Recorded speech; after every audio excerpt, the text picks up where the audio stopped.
여러분, 이 이야기는 단순한 가족의 이야기라고 생각하실 수도 있습니다. 그러나 그 속에는 삶의 의미와 아픔을 극복하려는 한 사람의 깊은 여정이 담겨 있습니다. 한 사람의 고독한 삶, 그리고 시간이 지나면서 다가오는 기적 같은 만남. 이 모든 것은 우연이 아닌 필연처럼 펼쳐집니다. 그리고 그 만남이 한 사람의 인생을 어떻게 바꿀 수 있을까요? 이 이야기는 30년의 세월을 넘어 잃어버린 딸을 찾기 위한 한 아버지의 절박한 여정입니다. 하지만 그 여정 속에서 펼쳐지는 진실은 그가 상상할 수 없었던 충격적인 사실들을 드러내기 시작합니다. 오늘 여러분은 그 숨겨진 진실과 고통을 함께 나누게 될 것입니다. 한 사람의 기억 속에서 되살아나는 과거와 그 과거가 현재에 미치는 영향이 어떤지, 그 진실을 알게 된 순간 여러분도 저와 함께 눈물을 흘리게 될지도 모릅니다. 그리고 지금 그 여정이 시작됩니다. 준비되셨나요? 1부 조용한 시작 하유의료재단 이정우 이사장. 그는 창가에 조용히 앉아 주름진 손가락으로 낡은 사진의 가장자리를 어루만졌다. 이른 아침 햇살이 부드럽게 방 안으로 쏟아져 들어와 벽에 부드러운 그림자를 드리웠지만 그의 마음은 여전히 어둠 속에 잠겨 있었다.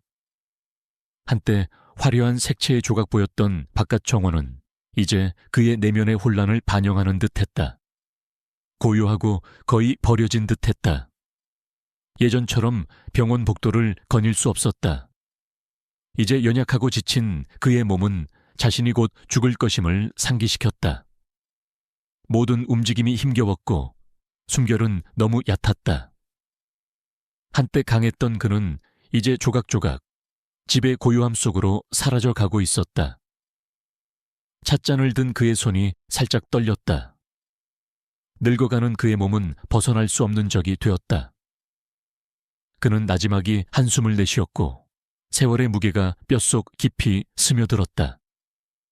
그의 마음 한구석에는 병원 복도를 거닐던 시절, 재단의 활기찬 에너지가 그에게 삶의 목적을 주던 시절이 그리웠다. 이제 그에게 남은 것은 고요함과 한때 끝없이 느껴졌던 시간이 훌쩍 지나가고 있다는 스멀스멀 깨달음뿐이었다. 그때 그의 서재문이 삐걱거리며 열렸다. 이 회장님, 정유진 씨가 오셨습니다. 그의 충실한 비서 문서진이 말했다. 그녀의 목소리에는 차분하면서도 걱정이 묻어났다. 그녀는 오랫동안 그의 곁을 지켜왔고 그의 몸이 어떻게 쇠약해졌는지 잘 알고 있었다. 이정우는 즉시 대답하지 않았다. 그는 그저 고개를 끄덕였고 그의 시선은 여전히 정원에 꽂혀 있었다. 아름답고 고요한 풍경이었지만 위안은 되지 못했다. 부드러운 발소리와 희미하게 열리는 문이 그녀의 등장을 알렸다. 처음 들어선 여자는 그다지 특별해 보이지 않았다. 단정한 차림에 머리를 깔끔하게 올려 묶은 모습이었다. 하지만 그녀의 존재만으로도 방 안은 부정할 수 없는 평온함으로 가득 차 있었다. 그녀에게는 뭔가 특별한 게 있었다. 이정우를 예상치 못한 방식으로 불안하게 만드는 무언가가 있었다. 그의 시선은 그녀를 유심히 살폈다. 우아하면서도 어딘가 초연한 그녀의 움직임에 40살 초반이었지만 그녀의 태도에는 나이를 뛰어넘는 깊이가 느껴졌다. 안녕하세요, 이씨. 그녀는 부드럽지만 단호한 목소리로 말했다. 마치 지금 이 순간보다 훨씬 오래전부터 그를 알고 지낸 것처럼. 제 이름은 정유진입니다. 만나 뵙게 되어 반갑습니다. 그녀의 인사는 정중했지만 그 속에는 그에게 울림을 주는 듯한 어조가 있었다. 마치 이런 말을 처음 듣는 게 아닌 듯했다. 그의 심장이 조금 더 빨리 뛰었고 잠시 동안 그는 그녀를 바라보았다. 오래전 잃어버린 무언가의 그림자가 그의 마음속에서 아른거렸다. 저는 이정우는 말을 시작했지만 말을 더듬었다. 혀끝에서 말을 잇지 못했다. 그는 이상한 감정을 떨쳐내려 애썼지만 그 감정은 여전히 남아있었다. 기쁘게 모시겠습니다, 유진 씨. 그는 그녀에게 앉으라고 손짓하며 맞은편 의자 쪽으로 손을 뻗었다. 그녀는 앉았지만 너무 가까이 앉지는 않았고 공손한 거리를 유지했다. 움직임에는 서두르지도 조급해하지도 않았다. 그저 그가 말을 꺼내기를 기다렸다.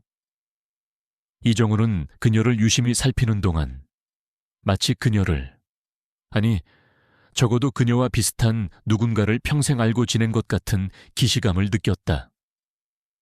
더덥고 희미한 기억의 조각이 그의 머릿속을 스쳐 지나갔지만 완전히 이해하기도 전에 사라져 버렸다. 그는 무거운 마음으로 그 기억을 무시했다. 말씀해 주세요.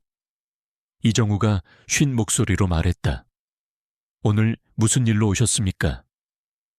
유진의 표정은 차분했지만 눈빛에는 고요한 강렬함이 담겨 있어 이정우는 불안했다. 이씨, 도와드리러 왔습니다. 그녀는 흔들림 없는 눈빛으로 대답했다. 선생님의 일상과 선호사항에 대해 브리핑을 받았습니다. 그리고 저는 선생님의 삶을 더 편하게 만들어 드리기 위해 왔습니다. 그녀의 말은 간결했지만 말투에는 어딘가 불안함이 느껴졌다. 단순한 일이 아니었다. 마치 이 순간을 위해 수년간 준비해 온 것 같았다. 그녀의 말투는 이정우에게 마치 자신을 이미 잘 아는 듯한 느낌을 주었다. 그는 다시 창문으로 시선을 돌렸다. 나무십 사이로 스며드는 햇살을 바라보았다. 다시 한번 느꼈다. 이 여자에 대해 오래전에 알았어야 할 무언가가 있다는 갑작스러운 예감이. 문서진은 두 사람의 대화를 유심히 지켜보며 시선을 두 사람 사이로 옮겼다. 그녀는 이런 표정을 전에도 본 적이 있었다.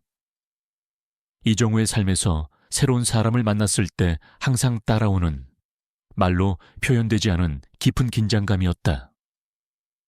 그가 아직 말하지 않았지만 이미 그의 가슴 속에서 무언가가 꿈틀거리고 있다는 것을 그녀는 알 수 있었다. 유진은 차분하고 자신감 넘치는 목소리로 말을 이었다. 오늘 준비는 다 해두었습니다, 이씨. 괜찮으시다면 기본적인 것부터 시작하겠습니다. 식사부터 일상생활까지 필요한 모든 것을 충족시켜 드리겠습니다. 이정우는 여전히 생각에 잠긴 채 멍하니 고개를 끄덕였다.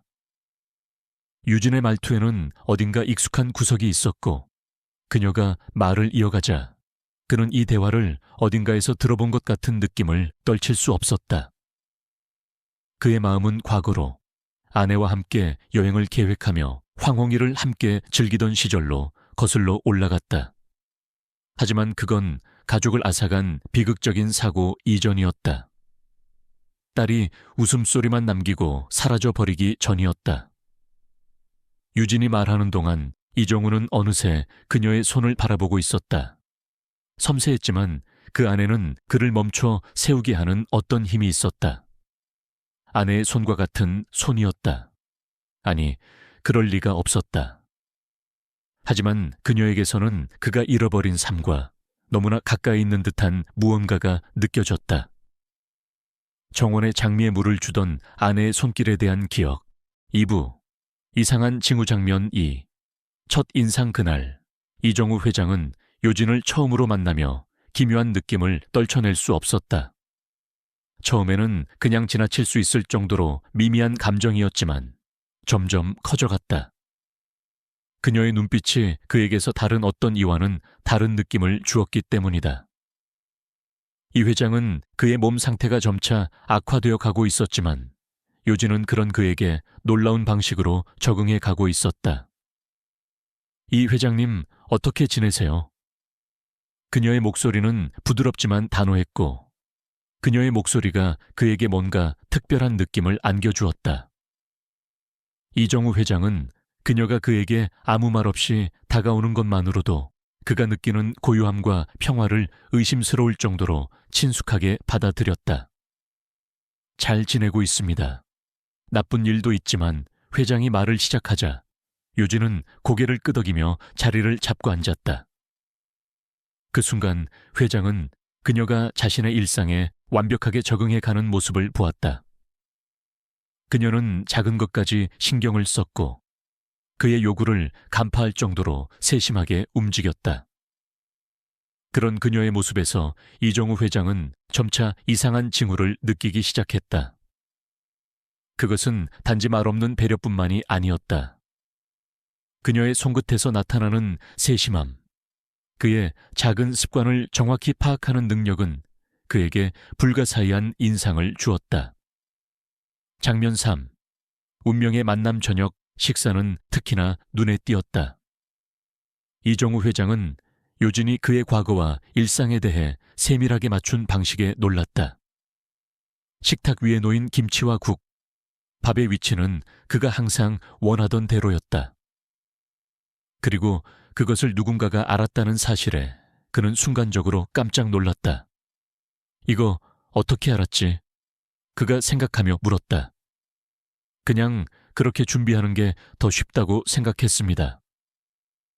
요진은 잠시 생각에 잠긴 후 대답했다.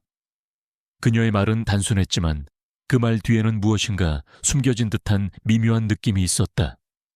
이것도 뭔가 익숙한 느낌이 드네요. 이정우 회장은 내면에서 갑자기 일어나는 감정을 숨기지 못했다. 그녀가 밥을 먹는 모습, 숟가락을 잡는 손, 그리고 그가 예전부터 좋아하던 작은 습관들이 되살아난 듯했다. 그녀의 손끝에 담긴 미세한 움직임들이 그의 뇌리 속에서 점차 확신으로 바뀌어갔다. 그녀의 존재가 그에게 느껴졌던 바로 그 순간, 오래전 사라진 기억의 조각들이 떠오르기 시작했다. 그리고 그 일이 시작된 지 불과 몇 시간 만에 그는 자신도 모르게 그녀에 대한 의심과 관심을 떨칠 수 없게 되었다. 장면 내 기억의 그림자 그날 밤 이정우 회장은 서재에서 오랜만에 가족 사진들을 꺼냈다. 그 사진들 속의 미소는 여전히 생생했지만 그가 사랑했던 사람들의 얼굴은 이제 더 이상 그에게 손을 뻗을 수 없었다.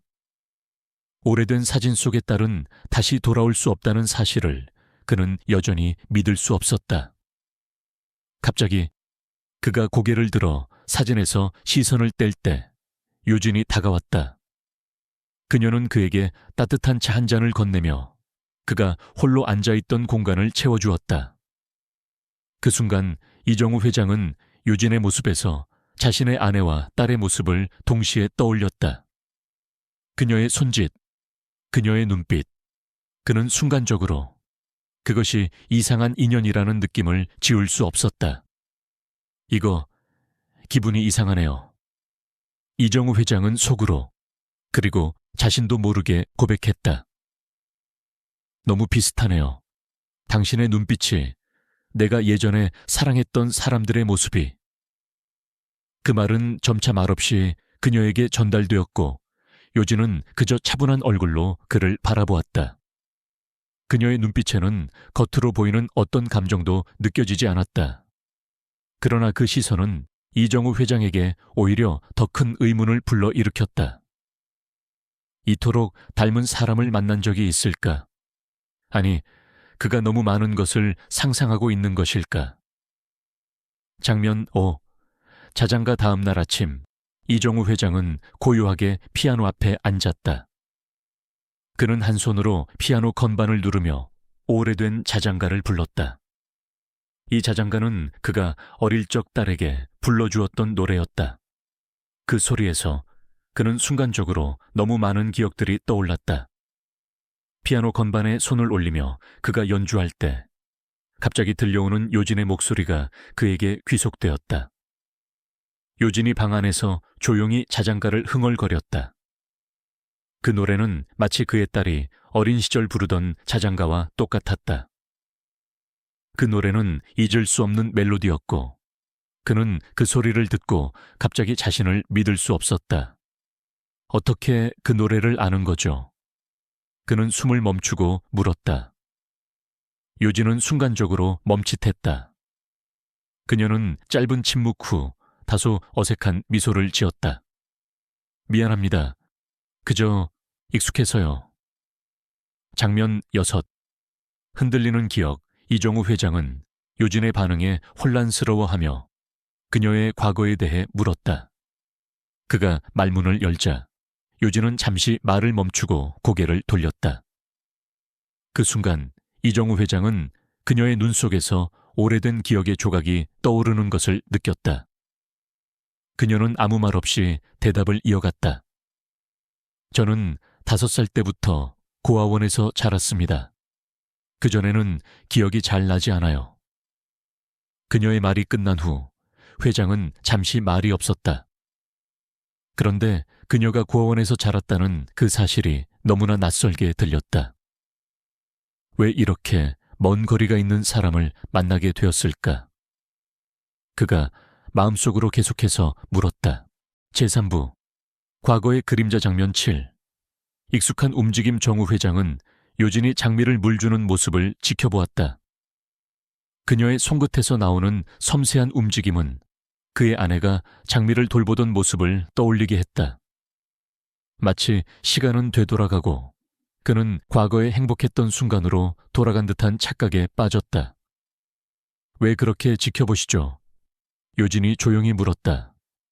아니 그냥 당신이 장미를 물 주는 모습이 예전에 아내가 했던 것과 비슷해서. 정우 회장은 갑자기 마음속에서 떠오른 감정을 숨기지 못했다. 그녀는 잠시 멈추고 고요한 미소를 지었다. 그 미소는 정구 회장의 마음속에서 강한 충격을 불러일으켰다. 그녀의 미소는 마치 그의 아내와 딸이 함께 있는 듯한 느낌을 주었다. 그랬군요. 요진은 조용히 대답하며 다시 장미를 돌보기 시작했다. 정우 회장은 그녀의 움직임을 한참 동안 지켜보았다. 그가 느낀 것은 단순한 시간의 흐름이 아니었다. 그는 과거와 현재가 교차하는 신비로운 순간을 목격한 것만 같았다. 장면 8시. 죽음과 가까운 순간 정우 회장은 갑자기 심장에 이상을 느꼈다. 가슴이 꽉 조여오는 듯한 느낌과 함께 숨이 가빠지고 손끝은 떨리기 시작했다. 그는 그 자리에서 일어날 수 없었고 정신은 흐려지기 시작했다. 순간 그의 시야는 흐릿해지며 주변이 어둡게 변해갔다. 그 순간 요진이 빠르게 다가와 그의 손을 잡았다. 회장님, 괜찮으세요? 요진의 목소리는 침착했고 그녀의 손끝은 그의 손을 따뜻하게 감쌌다. 요진은 매우 신속하고 정확하게 반응했다. 그녀는 바로 병원에 전화를 걸고 심장에 문제가 생겼음을 명확하게 설명하며 빠른 조치를 취했다. 이 약을 드세요. 요진은 한 손으로 약을 건네며 다른 손으로 그의 손목을 잡았다. 심호흡을 하세요. 금방 도와줄 사람들이 올 거예요. 정우 회장은 그때 처음으로 요진의 행동에서 뭔가 특별한 것을 느꼈다. 그녀의 반응은 단순한 환자에 대한 관심을 넘어서 마치 오래된 가족 같은 느낌을 주었다. 회장은 점점 눈을 감으며 생각했다. 그녀가 내 딸일 수도 있겠다는 생각이 강하게 들었다. 장면 9. 비밀스러운 조사. 이정우 회장은 요진의 과거에 대해 더 알고 싶었다. 그의 내면에서는 계속해서 의문이 커져갔다. 그녀는 대체 어떤 사람일까? 정말 내 딸일까?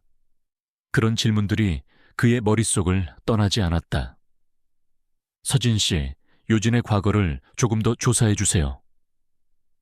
이정우 회장은 서진에게 말을 걸었다. 그녀에 대해 아무것도 모르니까 조심스럽게 알아봐 주세요. 서진은 고개를 끄덕이며 이정우 회장의 요청을 받았다. 그는 요진에 대해 무엇인가 숨겨진 비밀이 있다는 직감이 들었다. 하지만 서진도 쉽게 이 문제를 풀 수 있을지 의문이었다. 며칠 후 서진은 돌아왔다. 그는 이정우 회장에게 숨을 크게 쉬며 말했다. 회장님, 요진에 대한 조사 결과가 나왔습니다. 다소 충격적인 내용이 있습니다. 이정우 회장은 서진의 말을 듣고 가슴이 무겁게 내려앉았다. 그녀는 고원에서 자랐고 5살 때부터 기억을 잃었다는군요. 하지만 그보다 더 중요한 사실은 서진은 잠시 말을 멈추고 문서를 내밀었다. 그녀가 고아원에 입소한 시점이 회장님의 딸이 실종된 시기와 정확히 일치합니다. 이정우 회장은 그 말을 듣고 온몸이 얼어붙은 듯한 기분을 느꼈다. 그가 생각하는 의심이 점차 현실이 되어가는 느낌이었다. 그렇다면 그녀가 내 딸일 수도 있다는 말인가? 그의 머릿속은 혼란스러워졌다. 하지만 아직 확실한 증거는 없다. 나는 무엇을 믿어야 할까? 장면 10분에 DNA 테스트의 결정적 순간 이정우 회장은 결정을 내리기로 했다. 서진 씨, DNA 검사를 진행해 주세요. 요진의 과거가 진실인지 그녀가 내 딸인지를 확인해야겠어요. 그는 조심스럽게 말했다. 이 결정을 내리면서 그의 마음은 여전히 갈팡질팡했다. 이것이 정말 진실일까? 그동안 내 마음속에서 의심했던 감정들이 맞는 것일까? 서진은 고개를 끄덕이며 조용히 자리를 떠났다. 이정우 회장은 그가 떠난 뒤 창밖을 바라보며 깊은 숨을 내쉬었다. 만약 이 검사가 긍정적인 결과를 낸다면 나는 정말로 내 딸을 찾게 될 것이다. 하지만 만약 그렇지 않다면 내가 그동안 쌓아왔던 모든 감정은 무슨 의미가 있을까? 그의 가슴 속에선 갈등이 일어났다. 사부. 진실이 드러나다 장면 10일. 진실의 폭로 이정우 회장은 회의실에 들어서며 그동안 숨겨두었던 모든 감정을 다 풀어놓을 준비가 되어 있었다. 오늘은 중요한 날이다. 그의 딸이자 오랜 세월 동안 잃어버렸던 가족의 일원이 결국 그 앞에 서게 되었다. 그리고 이제 그는 모든 사람들 앞에서 진실을 밝혀야 한다. 회의실 안의 분위기는 긴장감으로 가득 찼다.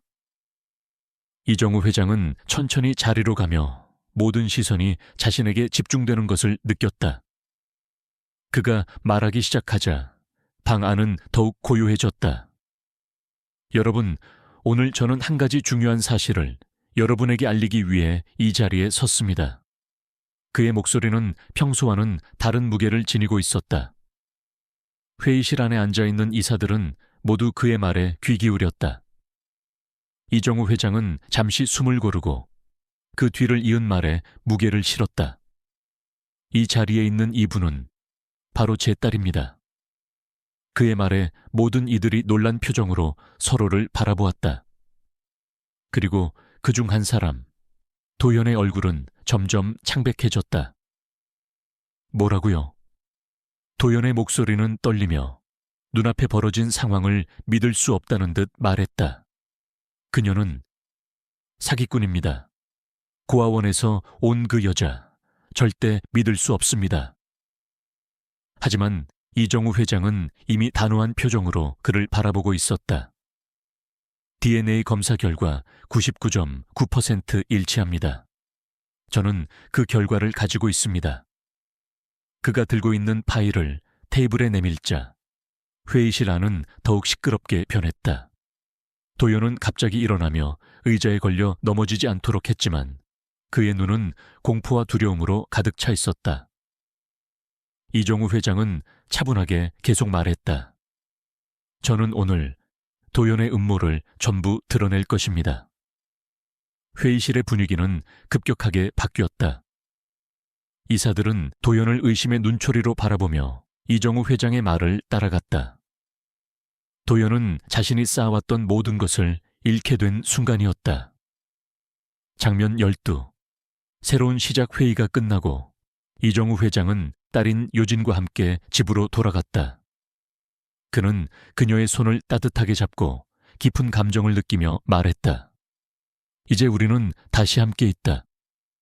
너는 내 딸이었고 나는 이제 네가 돌아왔음을 믿는다. 요진은 그에게 미소를 지으며 그동안의 긴 시간을 보상하듯 따뜻한 말로 답했다. 아빠, 나는 이제 당신 곁에 있습니다. 이제 우리는 함께 할 수 있어요. 그녀의 눈은 여전히 혼란스럽지만 그 눈빛 속에는 점점 더 많은 기억들이 되살아나고 있었다. 그날 저녁, 이정우 회장과 요진은 오래된 가족 앨범을 함께 살펴보았다. 그녀는 자신이 어린 시절에 찍은 사진을 보며 어렴풋이 기억을 되살리기 시작했다. 이 순간 그녀는 진정한 가족의 의미를 깨닫고 있었다. 그녀는 갑자기 이정우 회장을 보며 물었다. 아빠, 도연은 이제 어떻게 될까요? 도연은 이제 더 이상 우리와 함께 할 수 없어.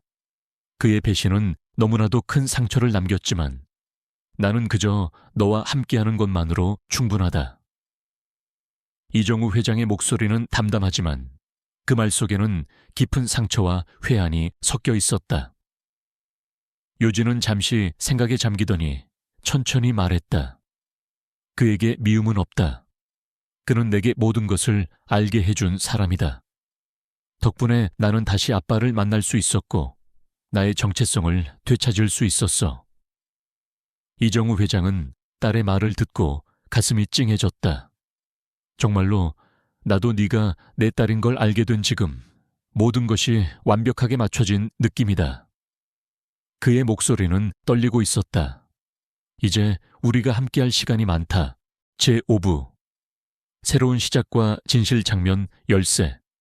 진실을 향한 여정. 어느 날 아침 이정우 회장은 요진과 함께 사라졌던 30년을 되돌려 생각했다. 회의실에서 딸을 소개했던 그 순간 그의 마음은 아직도 복잡했다.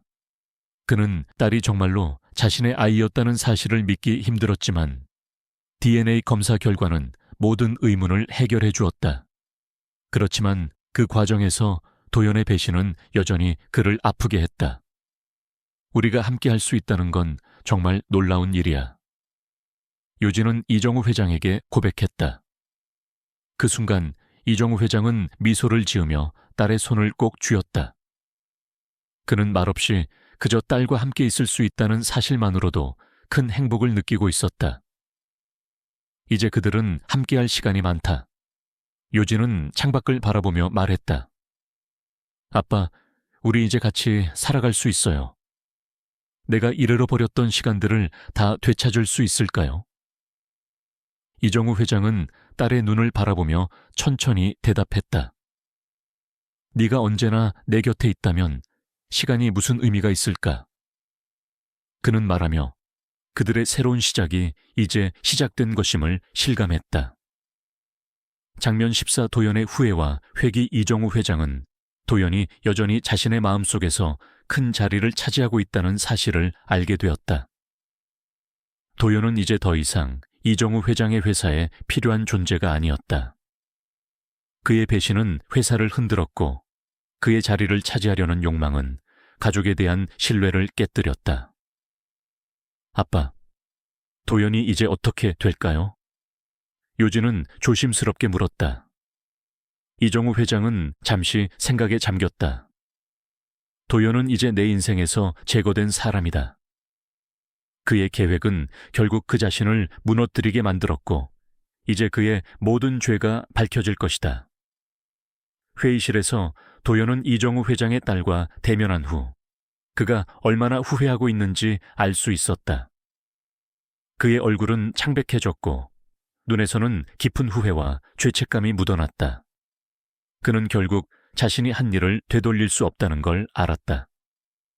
저는 제 가족을 배신한 사람입니다. 제 자신의 야망이 가져온 결과에 대해 정말로 후회하고 있습니다. 도연의 목소리는 떨리며 그는 이정우 회장에게 깊은 사죄의 마음을 전했다.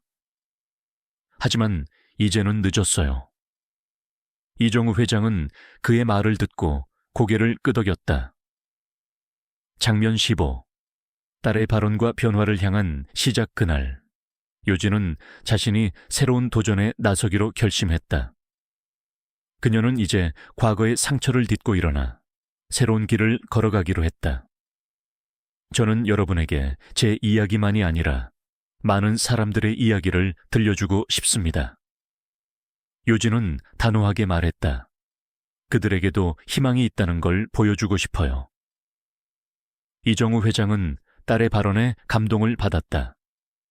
그녀는 이제 단순히 자신의 딸이 아닌 많은 사람들에게 희망을 주는 존재로 거듭나고 있었다. 요진, 네가 정말 자랑스럽다. 이정우 회장은 딸의 손을 잡고 말했다.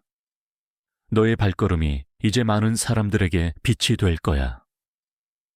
그들은 함께 다시 한번 가족을 이루며 새로운 꿈을 향해 나아가기 시작했다.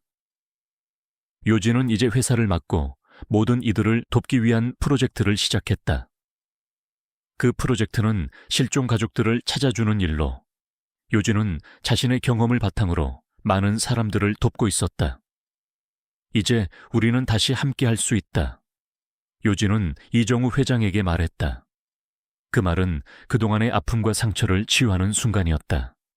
이제 모든 것이 새로운 시작이었다.